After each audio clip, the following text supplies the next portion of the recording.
तानिया मिश्रा और आप देख रहे हैं educationbeats.com। आज मैं आप सभी से मलाला यूसुफजई के संघर्षों और उनकी सफलताओं के बारे में चर्चा करूंगी। कैसे एक मामूली सी लड़की सारी दुनिया के लिए एक मिसाल बन गई। तो आइए जानते हैं कि मलाला यूसुफजई को किन परेशानियों का सामना करना पड़ा, जिसके चलते उन्होंने उन परिस्थितियों का डटकर सामना किया और आज हर एक व्यक्ति उनके बारे में बहुत अच्छे से जानता है। मलाला यूसुफजई का जन्म 12 जुलाई 1997 को पाकिस्तान में हुआ था।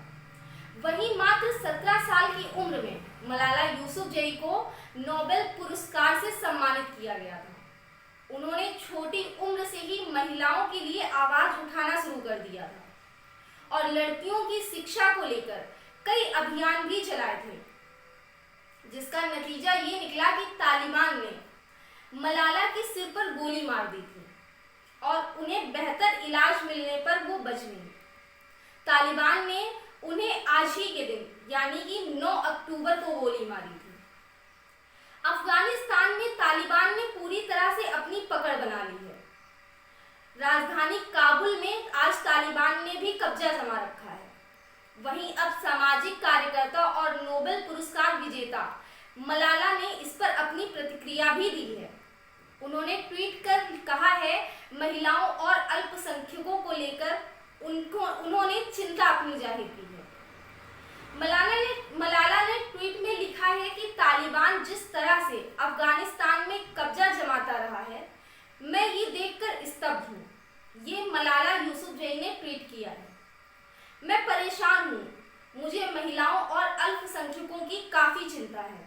इस उन्होंने छोटे बड़े हर देश से अपील की है कि अफगानिस्तान में तुरंत सीज फायर करवाया जाए और शरणार्थियों को सुरक्षा के चलते बाहर निकाला जाए। तालिबान ने अफगानिस्तान पर पूरी तरह से अपना कब्जा जमा लिया है। इतना सब हो जाने के बाद अभी तक मलाला यूसुफजई ने कोई भी ट्वीट अफगानिस्तान या तालिबान को लेकर नहीं किया था और ना ही कोई अपनी प्रतिक्रिया जाहिर की थी, जिसके चलते आलोचकों ने उन्हें खूब ट्रोल किया और शायद इसी वजह से उन्होंने ये ट्वीट कर अफगानिस्तान में जो रह रहे हैं उनके प्रति अपनी सहानुभूति दिखाई है। मलाला यूसुफजई पहले से ही पाकिस्तान और तालिबान के निशाने पर है। आपको बता दूं कि मलाला यूसुफजई मिंगोरा, जो स्वात का मुख्य शहर है, वहां रहती हैं। मिंगोरा पर तालिबान ने मार्च 2009 से मई 2009 तक कब्जा कर रखा था, जब तक कि पाकिस्तानी सेना ने क्षेत्र का नियंत्रण हासिल करने के लिए अभियान शुरू किया था। संघर्ष के दौरान 11 साल की उम्र में मलाला ने डायरी लिखना शुरू कर दिया था और साल 2009 में छद नामक गुल मकई के तहत BBC उर्दू के लिए डायरी लिख मलाला पहली बार दुनिया की नजर में आई थी।